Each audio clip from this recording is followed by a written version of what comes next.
Hello, my name is Ana Beatriz Lopes. I work for EWF and I'm here to present the methodology for development of new international qualifications in manufacturing. The methodology that I will present here today is based on education and training system that already exists for the manufacturing sector. And this methodology for designing education and training programs is supported by a quality assurance system, training guidelines, and harmonized assessments. And we use these three main pillars in order to assure harmonization. So this means that we have a common recognition of the training programs that are developed based on this methodology. One of the particularities of these systems and this methodology is that it is developed based on a modular approach. And this means that each qualification consists of a group of short modules that we call competence units with specific objectives that can be assessed individually. With this approach, we can avoid duplication of contents between different qualifications, and this means that when progressing within the system or upskilling within the system, we can just complete our curricula with the second level of the competence units needed, or in case of reskilling, we can also reuse the competence units already accomplished for achieving different qualifications. Now we have the question on how to design these qualifications. As I mentioned, this methodology is based on an EWF methodology that has 30 years of experience in managing these systems for the manufacturing industry. And let's say that one of the main objectives is always to give response to the industrial needs when developing these qualifications. So this means that the qualifications are designed using a top-down approach after assessing the needs in terms of skills from the industry. So after understanding which are the priorities in terms of skills, we have four main questions to answer in order to develop our qualification or our guideline. First, we start by asking what is the general description of the professional occupation, and this will lead us to the professional profile. After that, we ask what job functions respond to the general description, and by answering it, we can define the major functions of this professional profile. Then, what are the necessary activities to comply with each job function, and with this we will reach the basic functions, and finally, what are the required knowledge and skills to perform this activity, which will lead us to the learning outcomes for the different competence units that we have in this qualification, or that we will have in the qualification. In general, the professional profile offers the big picture about a certain profession. So as you can see, it's a general description of the main objectives of this profession and its general responsibilities and tasks, similar to the description included in a job offer. After defining the professional profile, it's time to also define the job functions and job activities, which are first the core tasks inherent to exercise the professional activity, and the job activities, the sub-activities or sub-functions that is mandatory to undertake a job function and that is regular occurrence within the professional activity. Just to give you an idea, for instance, let's have the profession of teacher as an example. So the professional profile could be to teach or lecture maths in primary classes. The job functions could be prepare the classes, prepare exams, motivate students. In terms of job activities, we can have select dynamic activities, use a variety of pedagogical approaches, use different resources for giving the classes, and so on. Now that we have defined the job profile, the job activities, job functions, it's time to dedicate us to the competence units. As I mentioned, qualification is structured in competence units, and as you have seen before, these are short modules of knowledge and skills that can be specific to a single qualification or common to several ones. Regarding the competence units, we have two types, functional and cross-cutting.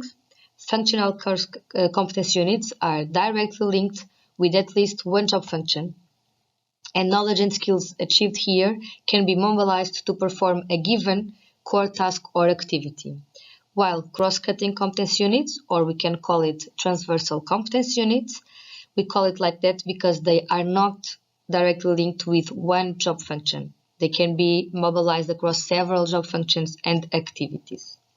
Another important part in this design of training programs is the harmonized assessment. This harmonized assessment can be done in various ways, and it should be defined the most appropriate method for the competence unit in question, as well as the criteria to correct and evaluate them. Some examples of the methods that can be used are practical exercises, case studies, written examinations, oral examinations, or reports, but it's important to keep them harmonized. And now is the time to define the defense qualification system. One of the main objectives of Assets Plus project is to create and implement a defined qualification system, which is an harmonized scheme for education, training, and examination. This qualification system is linked to a defense qualification framework. This framework is applicable to all qualifications that, as we know already, are structured in competence units and organized into learning outcomes. There are particularities for the defense sector that will, of course, impact the development of the qualifications, and this one needs to be mapped before diving into the definition of the profiles. For the particular case of Assets Plus project, we have three main domains to be addressed. So robotics, artificial intelligence, and autonomous system as the first one, also C4I Star and cybersecurity. Within these mentioned domains, the maturity of the technology also plays an important role when prioritizing the profiles to be addressed. So we can categorize them as emerging, mature, established, and outdated. And for this, the following defense areas needs to be considered: factory, land, sea, air, space, and cyberspace. Now, the process of developing training programs, or developing the loop for developing and implement these training programs, is basically based in three stages. So the first stage, as I've mentioned before, is to make sure that we are aligned with the requirements from the industry. So first, identification and anticipation of skill needs for the defense sector.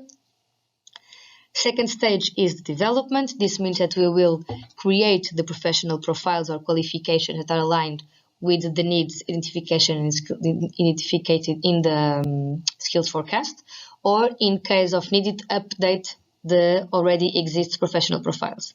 Also, during this development, we need to make sure that we have this common training curriculum and examination procedures, just make sure that we have this harmonization when developing the qualifications. And finally, validation. So important to validate the developed content with the external experts in order to make sure that we meet the objectives from the initial stage. And then approval of the training qualifications to be integrated in the approved training centers for deliver these training programs. Now, having here the summary of the approach for designing the sector, defense sector qualifications. So first, as we know already, identification of defense sectorial skills needs. Then map identification of the professional profiles based on the job profile, job activities, and defining the tasks. Design of the qualifications that are structured in competence units, as we know already, that are organized in learning outcomes and can be transversal and specific. And always keep in mind that we have a common terminology when developing these qualifications, a cumulative system that will avoid the duplication of content between qualifications and the possibilities of reuse the competence units across different qualifications. And this means that we will also allow the definition of individual learning paths, which is really important for the manufacturing and in particular for defense sector nowadays.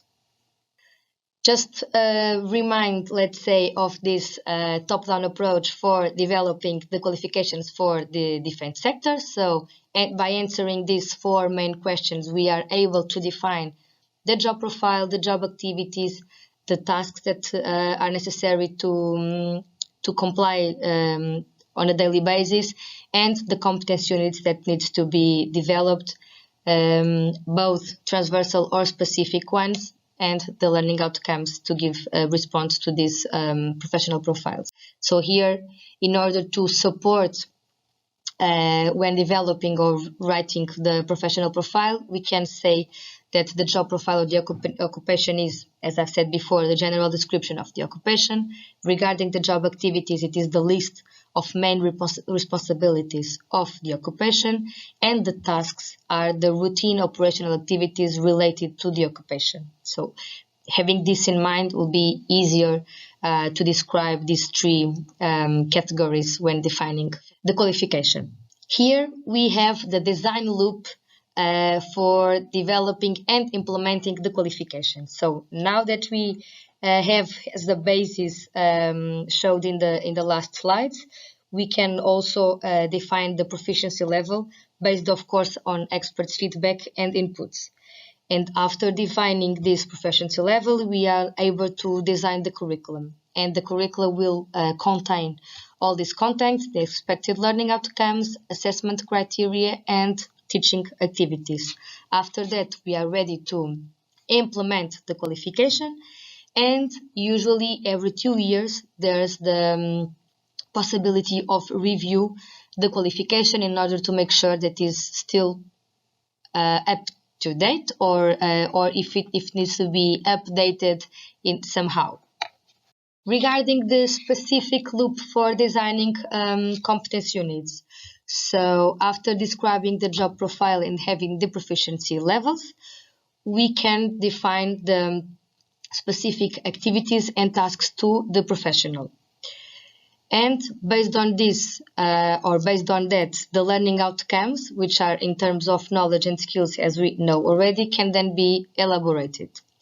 Having elaborated or developed these learning outcomes, we will set the detailed knowledge expected for each competence unit. And the detailed knowledge are the subtopics that need to be taught in each of the competence units.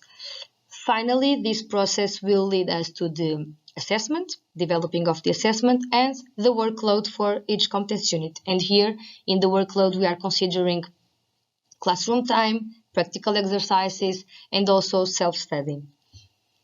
Having said that, I think I can close here my presentation. So that's a very brief explanation on how to build harmonization qualifications for the defense sector. And of course, if you have any questions, you can contact us by email, and we will be always available to support you in this. Thank you very much.